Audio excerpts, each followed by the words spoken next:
ओम शांति। बाबा के प्यार और साथ के मेरे बहुत सारे अनुभव हैं, पर ये अनुभव मेरा सबसे खास है कि कैसे मैं ज्ञान में आई और कैसे बाबा ने एक ही दिन में मेरा डिप्रेशन को ख़त्म कर दिया। ज्ञान में आने से पहले मेरी हालत बहुत ख़राब थी। मैं इतना ज़्यादा नेगेटिव हो चुकी थी ना कि मेरे को एक एक कोई बात, छोटी से छोटी कोई बात हो जाती थी ना, तो इतना ज़्यादा मैं सोचती रहती थी उस बारे में।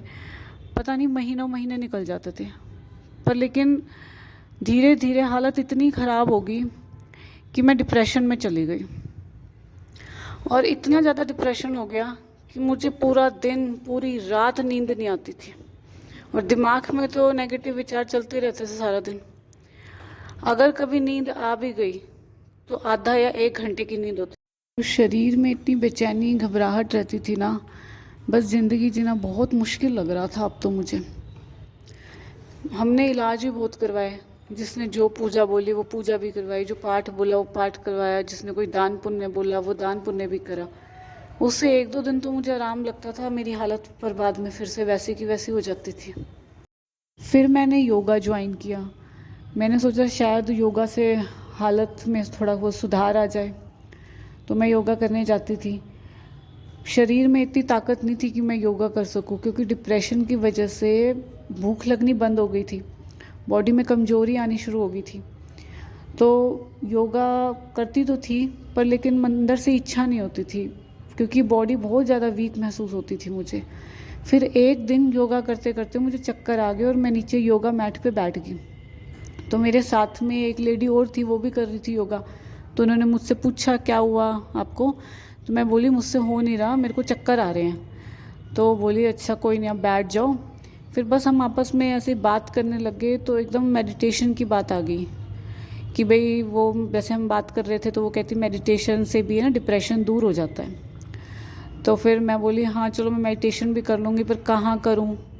फिर वहाँ पे ना एक गुड़िया भी आई हुई थी, कॉलेज में थी वो गुड़िया भी ना, तो उनकी मम्मी गीता पाठशाला कराती हैं। तो वो गुड़िया मुझे बोली कि आंटी मेरी मम्मी है ना मेडिटेशन कराती है। तो फिर मैंने उनको बोला कि भाई आप एक काम करो, मेरा नंबर ले जाओ और अपनी मम्मी से मेरी बात करा देना। तो वो मेरा नंबर ले गई। तो उन बहन का मेरे पास फ़ोन आया, तो उन्होंने मुझे बोला कि भाई ऐसे ऐसे, उन्होंने एड्रेस दे दिया कि मैं वहाँ गीता पाठशाला कराती हूँ, आप आ जाना। तो मैंने उनके कम से कम भी 8-10 फ़ोन आए मेरे पास, और मैं हमेशा ये कह रही थी, कभी कोई बहाना लेके टाल देती थी, कभी कोई बहाना, मैं जा ही नहीं पा रही थी। पर उनके इतने फ़ोन आए ना बहन के, तो एक दिन मुझे शर्म आने लगी और मैंने बोला कि चलो मैं एक दिन तो वहाँ जाऊँगी। तो मैं एक दिन मैंने सोचा, जिस दिन मैं गई वहाँ पे, तो वहाँ पे उस दिन मुरली चल रही थी। तो मैं जाके क्लास में बैठ गई और मैंने मुरली सुन ली, और मुरली सुन के मैं अपना घर आ गई। तो घर आने के बाद इतने सालों के बाद पहली बार मैंने देखा कि मुझे 10:30 बजे का टाइम था और मुझे नींद आ गई थी, और मैं सुबह 5:30 बजे उठी थी। मतलब मैंने इतने सालों बाद मेरे को लगा था कि मैंने एक चैन की नींद ली है उस दिन। मेरे को कोई घबराहट नहीं उस दिन, कोई बेचैनी नहीं, और मेरे लिए तो ये जादू सा था कि मुझे आज नींद कैसे आ गई। और अगले दिन मैं फिर गीता पाठशाला में गई, तो दीदी ने मुझसे पूछा कैसे हो आप। तो मैंने यही बोला कि दीदी मुझे कल रात को बहुत अच्छी नींद आ गई। तो मुझे तो यही लगता है कि मैंने इतने सारे डॉक्टर्स की दवाई ली, पर मेरे को कोई भी आराम नहीं आ रहा था।